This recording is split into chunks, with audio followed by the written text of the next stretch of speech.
Саламатсыңарбы, урматтуу окуучулар? Кандай? Жакшы эс алып жатасыңарбы? Ден соолугуңар жакшыбы? Бүгүнкү сабагыбыз геометрия. Темасы көлөм жөнүндө түшүнүк. Көлөм жөнүндө силер 9 класста таанышкансыңар. Ооба, бүгүнкү сабакта мейкиндиктеги ар кандай телолор көлөмгө ээ болот.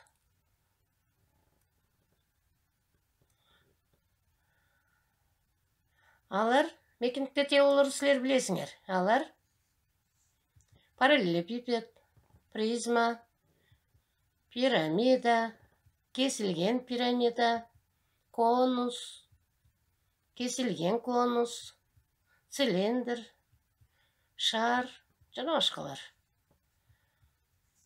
Көлөм деген эмне өзү бул? Көлөм бул чоңдук. Ал чоңдук болгон үчүн аны өлчөөгө болот.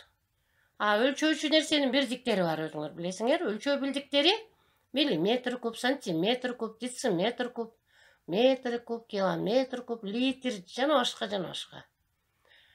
Математикада белгилер, тамгалар сүйлөйт, билесиңер. Ошондуктан көлөм деген сөздүн ордуна латындын в тамгасы колдонулат. Жана бул көлөм деген чоңдук терс эмес сан.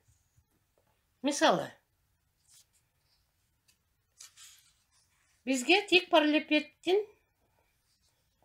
көлөмү 660 сантиметр куб дейли. Мисалы, тик параллелепипедтин көлөмү 60 сантиметр куб. Бул эмне?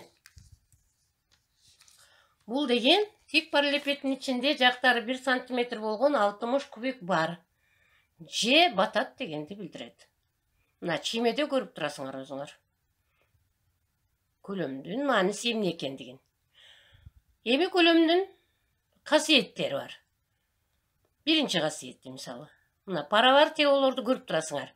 Барабар телолор барабар көлөмдөргө ээ болушат.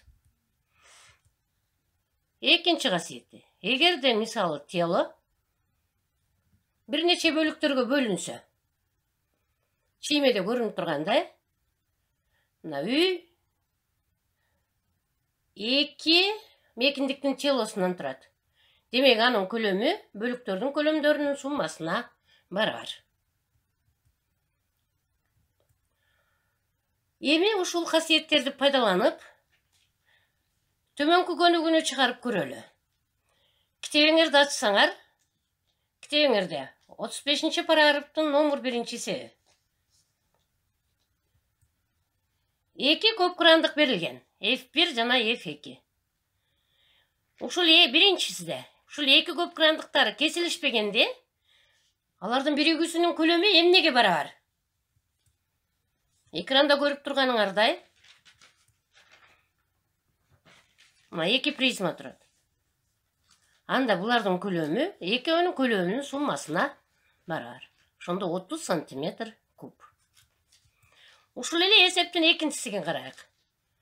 Эгерде F1 көп кырандыгы F2 көп кырандыгын ичинде жатса, чиймеде көрүнүп турат.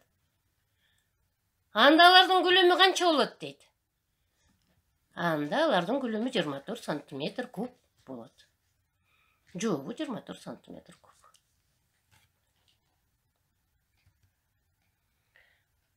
Китебиңердеги номер 2 эсепти карагыла. Бардыгыбыз китебибизди карадык.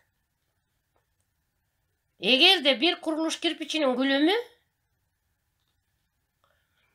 1800 сантиметр куб болсо дейт, 10.000 кирпич коюлган дубалдын көлөмү канча болот? Кирпичтин арасына коюлган аралашма ал көлөмдө 15% чоңойтору белгилүү болсо дейт. Экранга карадык. Мисалы, бир кирпичтин көлөмү 1800 сантиметр куб болсо, анда 10.000 кирпичтин койгондогу көлөм алардын көбөйтүндүсүнө барар. 18 миллион сантиметр куб. Же 18 метр куб болот. Эми эгерде ушул жалаң кирпичтерден турган дубалдын көлөмү 100% түшсө, алардын арасына аралашманы куйганда, аралашмалар коюлганда 15%га жогорулай турган болсо, анда жалпы дубалдын көлөмү 115% болсо. Анда жалпы дубалдын көлөмү x 18 көйтү 115 бөлүнгөн 100 барабар 20,7 метр кубка. Же болсо тегеректей турган болсок, мисалы, бирдикке чейин анда 21 метр кубка барабар болот.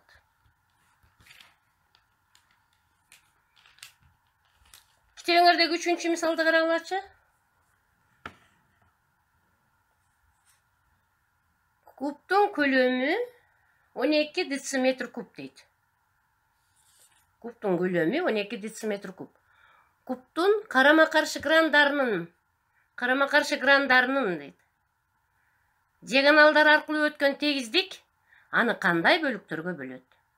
Ар бир бөлүктүн көлөмүн тапкыла дейт. Чимеден көрүп турасыңар муну. D1, S1, S граны менен A1, V1, V граны карама-каршы грандар, жеганалдары D, S1, A, V1 аркылуу өткөн тегиздик чимеде көрүнүп турат. Карасаңар, демек кандай бөлүктөргө бөлүнүп тур? Барабар бөлүктөргө бөлүнөт экен, Анда бөлүктөрдүн көлөмү 12 дециметр кубту 2ге бөлгөнгө барабар. Демек 6 дециметр куб болот.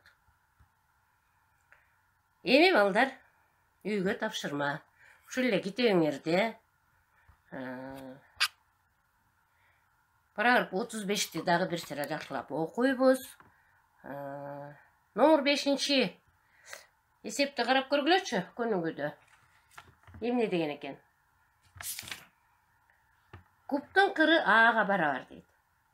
Анын кырын 3 эсе чоңойтсок, анда көлөмү кандай өзгөрөт дептир. Кубтун кыры мурда А эле. 3 эсе чоңойткондо канча болот? 3А болот, Демек, экөөнүн тең көлөмүн тапсаңар, канча эсе чоңойгону келип чыгат. Номер 7-ни карадык. Кубтун кыры 20 сантиметр. Экинчи кубтун кыры 2 дециметр. Экөөнүн тең же сантиметрге же дециметрге айландырып алып, эки кубтун көлөмүн таап салыштырып коесуңар. Эми, урматтуу окуучулар, сабакты даярданып бүткөнүңөрдөн кийин эс алганыңарда төмөнкү кыргыз макалдарын таап койгула.